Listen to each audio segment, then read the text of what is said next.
Bismillahirrahmanirrahim. Kaum muslimin dan kaum muslimat, kita bersyukur kepada Allah Azza wa Jalla karena di kesempatan pagi ini kita bisa kembali melanjutkan sesi rehat subuh kita bersama buku fikih bermazhab, yaitu pengantar memahami cara beragama. Dan di kesempatan pagi ini kita akan membahas tema yaitu dua penyakit hati atau dua sumber penyakit hati. Baik, kita akan sapa terlebih dahulu guru kita Ustaz Amin Nur Baiz. Assalamualaikum Ustaz. Waalaikumsalam. Gimana Ustaz? Alhamdulillah. Alhamdulillah. Semangat pagi Ustaz ya? Semangat pagi. Masya Allah. Ini. Ada properti baru ya? Apa ini Ustaz? Ini apa namanya? Kendi, mecerat. Ya.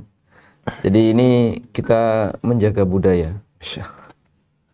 Ini kalau digosok enggak keluar sesuatu Ustaz? Ada asap ya? air. Jangan digosok, dituangin. Dituang. Baik Ustaz, ini pagi ini kita membahas tentang dua sumber penyakit hati.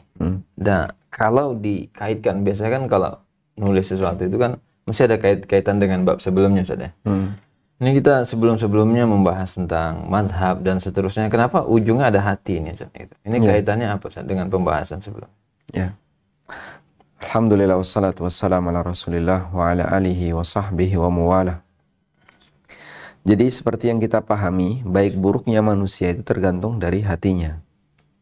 Makanya ketika Allah Subhanahu wa taala menyebut orang yang berbuat dosa, Allah mengatakan hatinya yang berdosa. Fa innahu athimun qalbu. Hatinya berdosa. Sehingga ketika posisi hati itu jahat, maka seluruh jasad akan jahat dan sebaliknya. Nah, setelah kita memahami aneka rambu-rambu dalam beragama ya. Ada bagaimana mengikuti ulama, ada taklid, ada bermadhab, pemahaman tentang masalah posisi logika, termasuk juga bagaimana memposisikan budaya yang benar, ada fatwa di bagian awal dari buku fikih bermadhab ini. Maka semua pelajaran ini akan berarti dan bernilai di mana seseorang akan melakukan perubahan ke arah yang lebih baik apabila dia punya hati yang baik. Tapi kalau kemudian i'tikadnya sudah nggak baik, nggak benar, ada potensi penyimpangan yang besar dalam hatinya, sejuta nasihat tidak akan memberikan pengaruh sama sekali. Karena itu, dengan kita mengenali penyakit hati, kita akan mendiagnosis.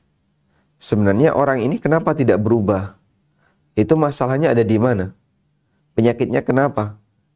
Nah, ketika ketemu penyakitnya, nanti proses pengobatannya akan lebih mudah. Ya, kurang lebih seperti itu gambarannya.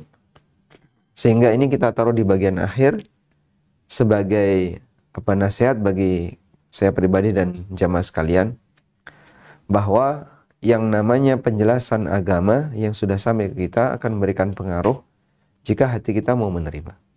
Wallahu a'lam. Baik Ustaz, tadi sempat disampaikan bahwa hati ini kan penentu gitu Ustaz ya, bagi seluruh jasad gitu. Nah, sebagian mungkin beranggapan bahwa kenapa kita harus ribet-ribet belajar beginian gitu Ustaz. Yang penting kan hatinya baik Ustaz ya. Kita sepakat di titik ini. Nah, itu gimana Ustaz? Baik, jadi sesuatu yang baik kalau kemudian tidak diisi dengan yang lain, tidak akan menghasilkan. Saya punya tanah yang subur, tapi saya biarin. Yang tumbuh apa? Rumput. Rumput. Justru akan tumbuh rumput, tumbuh berbagai macam ilalang, yang mungkin itu akan menjadi sarangnya ular atau sarangnya misalnya makhluk-makhluk yang berbahaya yang lain, binatang-binatang berbisa yang lainnya. Sehingga agar sesuatu yang baik ini bisa menghasilkan sesuatu yang baik, saya kasih bibit yang baik. Saya tanam jagung, saya tanam kacang, saya kasih bibit-bibit itu, biar nanti bisa menghasilkan sesuatu yang baik. Maka kalau kita sepakat bahwasanya hati manusia itu baik, berarti kan seharusnya diisi dengan sesuatu yang baik. Ketika diisi sesuatu yang baik, akan keluar kebaikan. Wallahu a'lam. Baik. Berarti kalau kita lihat seperti pembahasan sebelumnya Ustaz, ini hati ini juga sebenarnya anugerah gitu Ustaz ya, karunia dari Allah gitu Ustaz. Gimana cara kita memaksimalkan anugerah ini Ustaz? Kalau dikaitkan itu sebagai nikmat atau pemberian dari Allah? Jadi Allah Subhanahu wa taala Maha Kuasa untuk menciptakan hati manusia dengan beragam warna. Sehingga di muka bumi ini ada manusia yang hatinya seperti Fir'aun. Ada manusia yang hatinya seperti Abu Jahal. Ada manusia yang hatinya seperti orang-orang jahat yang lainnya. Di saat yang sama ada manusia yang hatinya seperti Nabi Muhammad SAW. Ada manusia yang hatinya seperti para nabi, ada seperti Abu Bakar, As-Siddiq, dan seterusnya. Nah, kemudian bagaimana cara kita memanfaatkan hati yang baik ini untuk bisa menghasilkan ketaatan kepada Allah? Intinya adalah hati itu diajak untuk beribadah kepada Allah. Sehingga hati yang sebagai sumber keinginan ya, orang kerentek batin punya keinginan tertentu, kehendak, kita kendalikan kehendak itu untuk bertakwa kepada Allah Subhanahu wa taala. Contoh sederhana kayak gini. Apabila orang punya hal yang baik, tapi ketika itu tidak dimotivasi, bisa jadi akan tertimbun dengan keburukan yang ada pada dirinya. Sementara dalam hati ini ada dua potensi itu, fa'alhamaha fujuraha wa taqwa. Allah ilhamkan dalam jiwa manusia ada sifat baik dan ada sifat buruknya. Sehingga kalau sifat baiknya ini tidak dibuat dominan, maka nanti yang muncul adalah sifat buruknya. Wallahu a'lam. Baik, Ustaz. Ini dari judul kan berarti kita bisa tahu, Ustaz, bahwa hati itu memungkinkan untuk sakit gitu ya. Betul. Nah, tapi sebelum kita bahas kayak apa saja yang membuat hati sakit, seperti kita bisa pilek gitu ya, kita bisa demam gitu kan. Tapi sebelum itu gimana cara kita mengenali, Ustaz ya? Minimal kayak kalau badan ini kan kalau dia sehat sama sakit kita tahu gitu, Ustaz ya, kayak ini kayaknya nggak enak nih badannya atau gimana. Nah, kalau hati dalam posisi ini nih hati yang sehat nih gitu. Ini hati yang kayaknya sakit deh gitu. Ada nggak kayak dari Al-Quran atau hadis, Ustaz, kayak petunjuk-petunjuk barangkali yang mana ini bisa kita pakai? Kayaknya hati saya sakit deh. Kayaknya ini sehat nih gitu. Misalkan ada tanda-tanda gitu nggak, Ustaz? Salah satu di antara indikatornya adalah kecenderungan.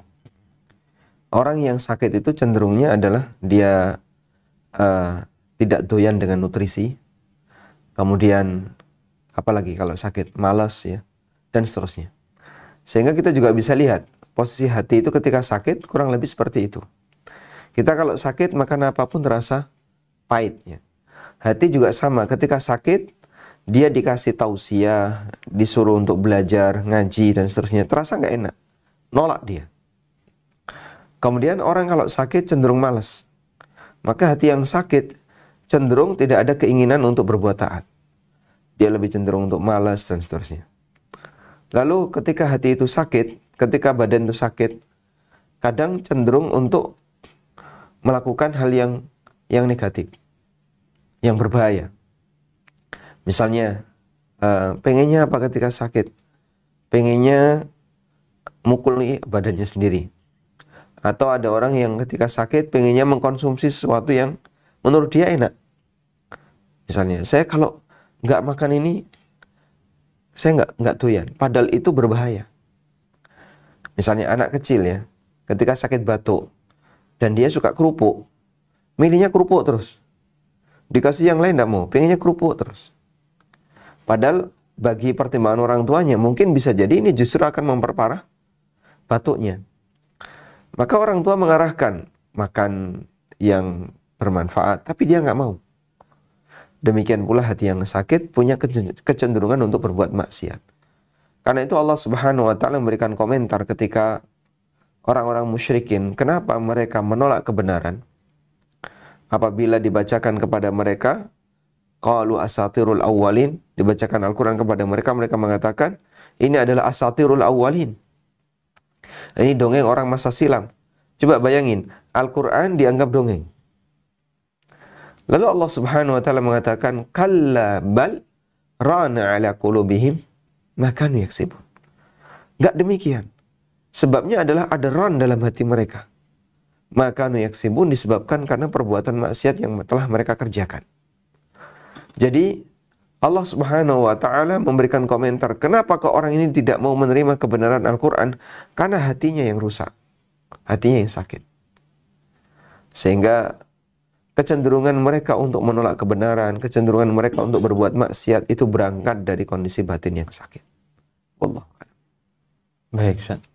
Terus juga ini di sini ada diungkapkan, Ustaz, bahwa kayak hati itu kayak raja gitu, Ustaz, ya. Dan juga kemudian ada statement bahwa kelezatan iman itu yang ngerasain hati, gitu, Ustaz, ya. Kira-kira apa poin penting yang bisa kita ambil dari sini, Ustaz, kaitannya dengan hati sebagai raja, kemudian hati yang merasakan iman, gimana status kita sebagai seorang muslim ini, Ustaz? Jadi disebut sebagai raja karena dia pengendali nilai baik dan buruknya jasad. Nabi SAW mengingatkan ini dalam hadisnya di halaman 317 ya, kita sebutkan itu. Ala wa inna fil jasadi mudghah idza salahat salahal jasadu kullu wa idza fasadat fasadal jasadu kullu. Dalam diri manusia ada segumpal darah. Kalau baik, baik semuanya. Kalau buruk, buruk semuanya. Ala wahyal qalb. Kemudian Nabi SAW mengatakan itu adalah hati. Dan Abu Hurairah radhiyallahu anhu ketika menjelaskan hadis ini boleh mengatakan al-qalbu malikun wal a'dha'u junuduhu. Hati itu raja dan anggota badan manusia adalah pasukannya. Fa idza tabal maliku tabat junuduhu. Kalau kemudian rajanya bagus, maka pasukannya akan bagus. Dan sebaliknya, ketika rajanya rusak, pasukannya akan rusak.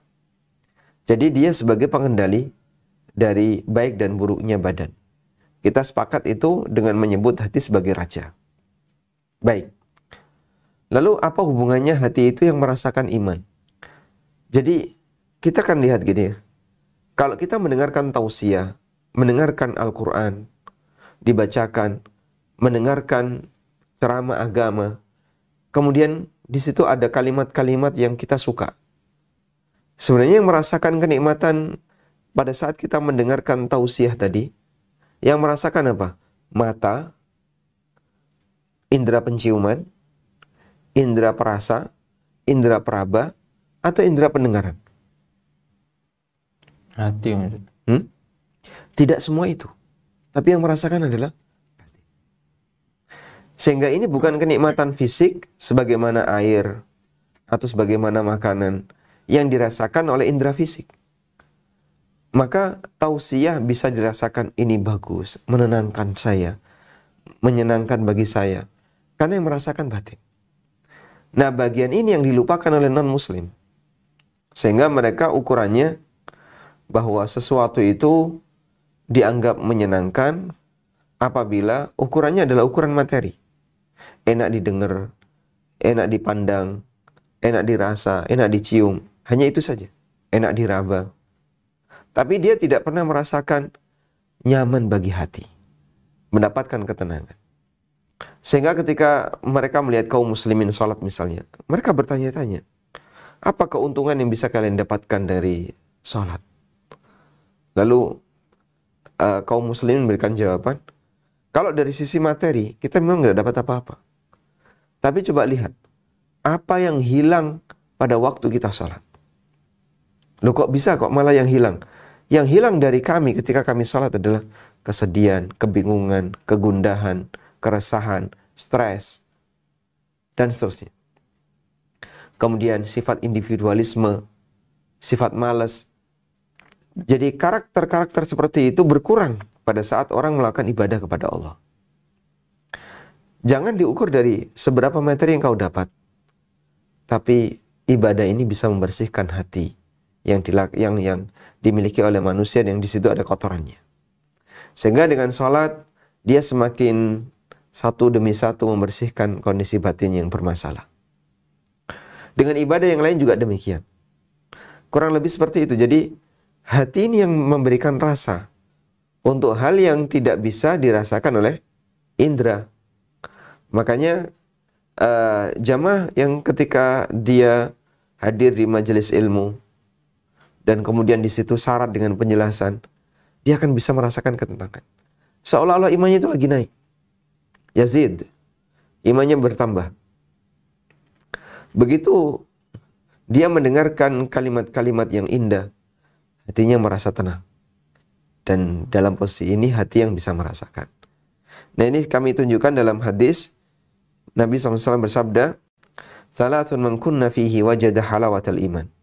Ada 3 hal, siapa yang memilikinya, maka dia akan menjumpai manisnya iman. Dan salah satunya adalah ayyakunallahu wa rasuluhu ahabba ilaihi mimma siwahuma. Allah dan Rasulnya yang paling dia cintai daripada selainnya. Wallahu a'lam. Baik Ustaz, tadi kalau disinggung ketenangan hati gitu Ustaz ya.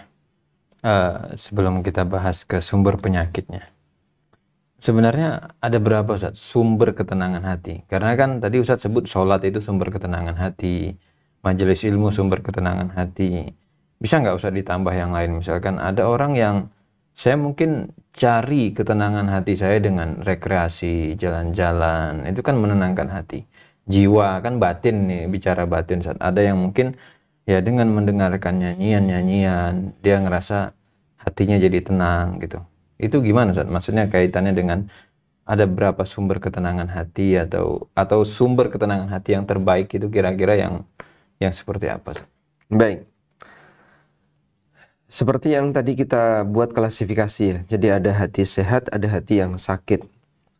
Orang yang sehat, dia akan merasakan kenikmatan ketika yang dia konsumsi adalah sesuatu yang menyehatkan. Misalnya antum dalam posisi sehat, saya dalam posisi sehat, maka apa yang membuat saya tenang?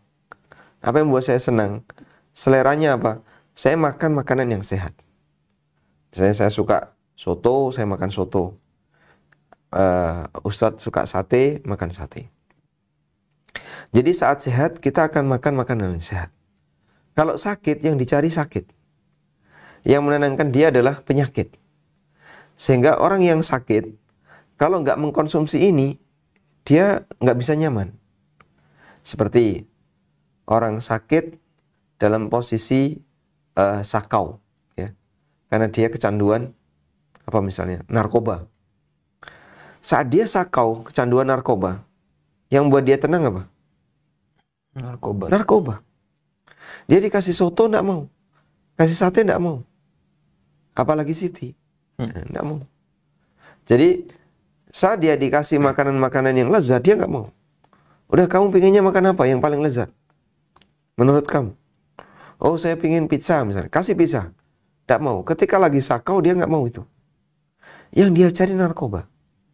Saat dia nggak punya narkoba, masya Allah, bisa nggak normal orangnya. Sehingga bisa jadi ketika orang itu dalam posisi sakit, yang menurut dia itu sebenarnya adalah aslinya penyakit, tapi menurut dia itu menenangkan. Akhirnya bagi dia ini membuat saya hatinya jadi tenang. Hati kamu sakit, makanya yang kayak gini yang kau pilih. Sehingga orang beriman karena hatinya sehat, maka yang menenangkan dirinya adalah mendekat kepada Allah Subhanahu wa taala. Beribadah kepada Allah, mengerjakan sholat, bermunajat ketika berdoa dan seterusnya. Sementara orang yang dalam posisi hatinya sakit, maka mungkin yang menenangkan bagi dia adalah sumber penyakit. Minum khamr atau menikmati narkoba, atau datang ke tempat-tempat diskotik, atau berbuat zina waliyadzubillah dan aneka maksiat yang lainnya. Jadinya di sini bukan kita sebut yang penting hatinya tenang, tapi jenis apa yang bisa membuat hatinya tenang itu bisa kita jadikan sebagai alat ukur apakah hati orang ini hati yang sakit atau hati yang sehat. Kalau kemudian yang membuat dia tenang adalah semua sumber penyakit alias maksiat-maksiat, berarti hatinya sakit. Dan sebaliknya. Wallahu a'lam. Baik Ustaz, mungkin menarik kalau kita coba lihat ke sumbernya ini Ustaz. Kita nggak pengen hati kita sakit gitu ya. Tentu kita perlu mengenali sumber agar kita bisa antisipasi. Nah, ini kira-kira apa saja Ustaz sumber yang membuat hati kita sakit Ustaz? Dari semua bentuk penyakit hati. Semua bentuk penyakit hati ya ada. Kita bisa mengetahui contohnya dengki, hasad, benci kepada kebenaran, kemudian malas. Terus apa lagi?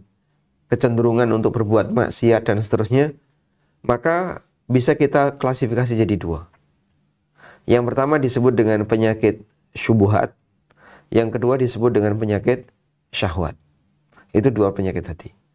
Jadi ketika kita melakukan diagnosis misalnya, orang ini kok penyimpangannya kayak gini, kecenderungannya kayak gini, langsung kita simpulkan, oh berarti dia kena penyakit syahwat, dia punya penyakit syubhat. Itu dari kecenderungan yang dia miliki. Sehingga diagnosis itu kita lakukan berdasarkan mengukur tingkat kecenderungan. Wallahu a'lam. Baik. Mungkin nanti ini setiap penyakit punya cara ngobati sendiri. Betul, ya. Dan ini tahu dari mana, Ustaz? Maksudnya kita kelompokkan jadi subhat dan syahwat gitu. Ada keterangan penjelasan? Nah, di buku ada hadis yang kami bawa bahwa potensi penyakit hati ada karena syahwat dan ada karena syubhat. Dan ini disebutkan dalam hadis Nabi SAW, inna mimma akhsha alaikum syahwatil ghayyi fi butunikum wa furujikum wa mudillatil fitan. Di antara yang paling aku takutkan menimpa kalian adalah syahwat yang mengajak maksiat karena menuruti keinginan perut dan kemaluan kalian, serta mudillatil fitan, fitnah yang menyesatkan. Dan hadis ini hadis yang hasan, bisa diterima sebagai dalil. Sehingga di sini Nabi SAW menyebutkan apa yang bisa menimpa manusia. Pertama adalah syahwat, yang kedua adalah mudillatul fitan. Dan yang dimaksud dengan mudillat al-fitan adalah kondisi syubhat.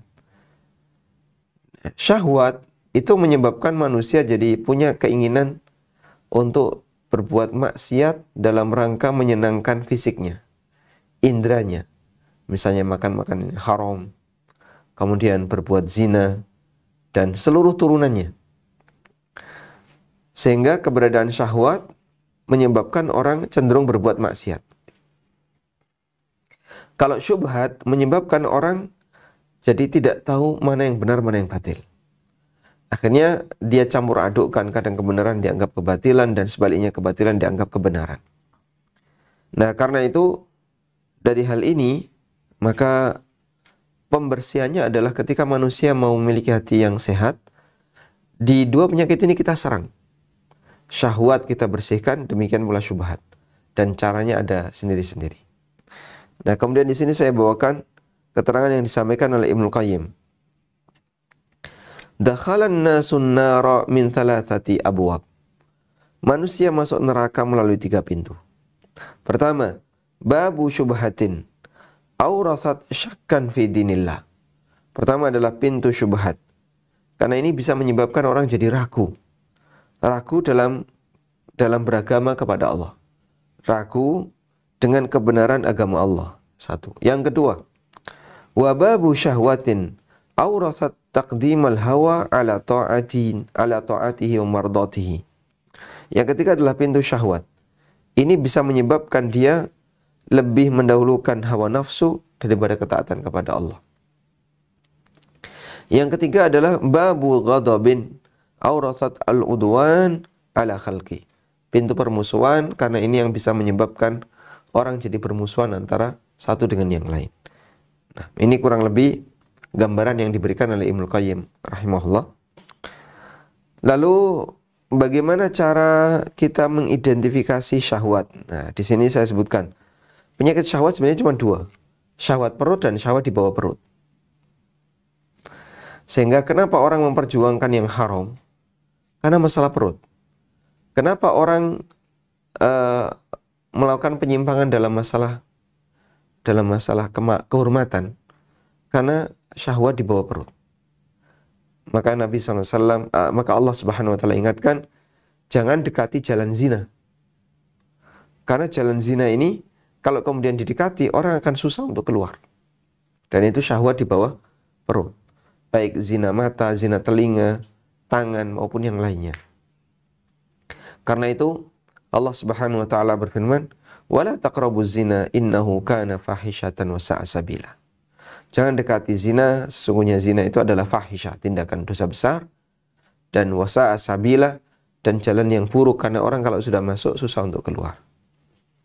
Nah, seperti ini terjadi pada posisi syahwat di mana dia lebih condong kepada bagaimana caranya untuk melampiaskan keinginannya tanpa memperhatikan aturan. Baik. Kemudian di sini saya sebutkan sebuah hadis ya dari Nabi SAW bersabda tentang permisalan orang yang syahwatnya itu kalau tidak dikendalikan akan merusak agamanya. Ma dhi'bani ja'i'ani ursila fi ghanamin bi afsadalaha min hirsil mar'i 'alal mali wasyarafi lidinihi. Dua serigala yang lapar yang dilepas di tengah gerombolan kambing tidaklah lebih merusak dibandingkan kerusakan terhadap agama seseorang disebabkan ketamaan mereka terhadap harta dan jabatan. Dan ini bisa kita lihat ya. Sehingga dalam masalah harta mereka tidak pernah peduli apakah mau mengambil dari yang halal ataukah yang haram. Itu karena semangat syahwat dia. Sampai pada tingkatan tertentu syahwat yang berlebihan mengantarkan orang pada kekufuran. Contohnya, banyak orang murtad itu karena apa? Materi. Sehingga ketika dia sudah dalam posisi tidak bisa bekerja dengan baik, sementara dia punya kewajiban untuk ngasih nafkah, lalu dia ditawari, nanti kalau kamu datang ke tempat ibadah ini, saya kasih uang sekian tiap bulan. Lalu kecintaan dia kepada materi itu muncul, akhirnya membuat dia jadi murtad. Nabi SAW mengingatkan, Badiru bil a'mali fitanan kakita'il laylil mudlima. Bersegeralah melakukan amal soleh, karena akan ada fitnah seperti sepotong malam yang gelap. Artinya gelap sekali. Yusbihu rajulu mu'minan wa yumsi kafiran. Ada orang yang pagi harinya masih mukmin, sore sudah kafir. Wa yumsi mu'minan wa yusbihu kafiran. Ada yang sorenya masih mukmin, paginya sudah kafir. Kenapa?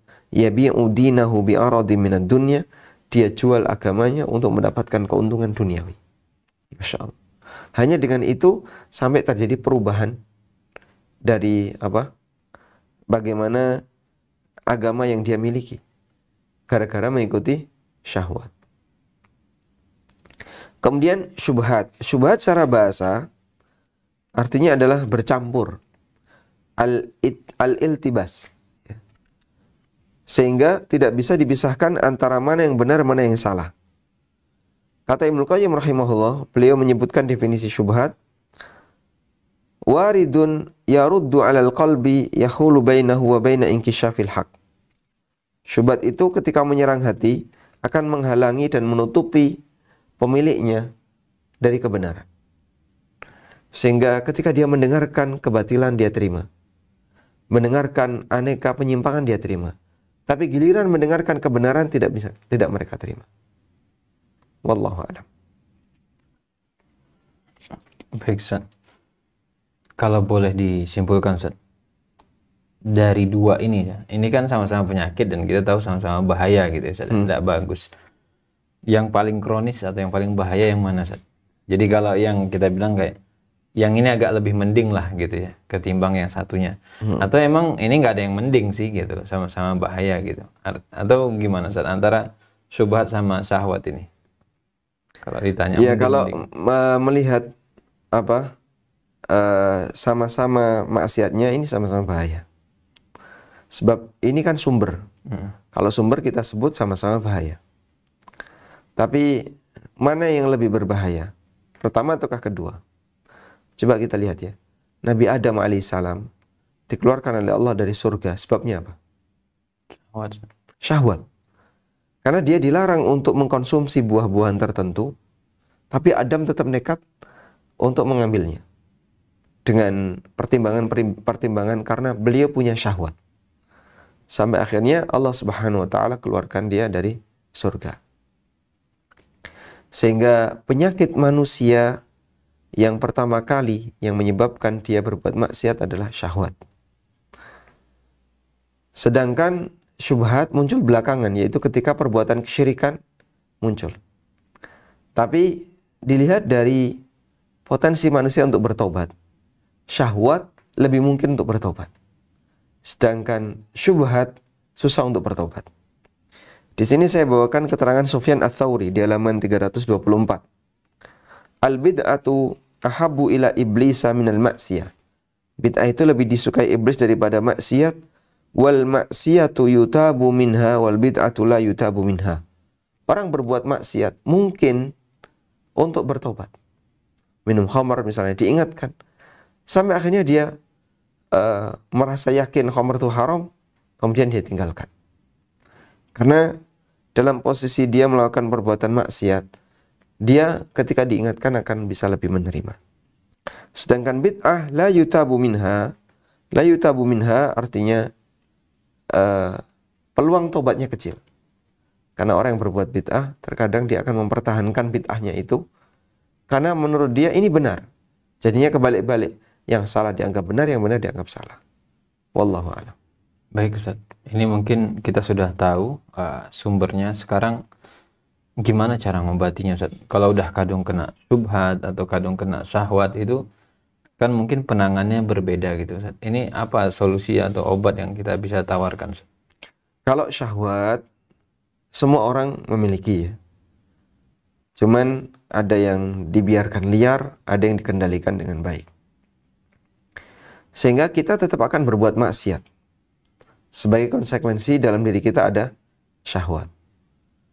Tapi ketika kita berbuat maksiat dengan keberadaan syahwat tadi, ada yang maksiatnya kebablasan, ada yang dia direm dengan maksimal. Terus apa solusinya? Banyak bertobat kepada Allah, mohon ampun, dan berusaha untuk memiliki komitmen agar melakukan hal yang terbaik secara agama dan menghindari maksiat sebisanya.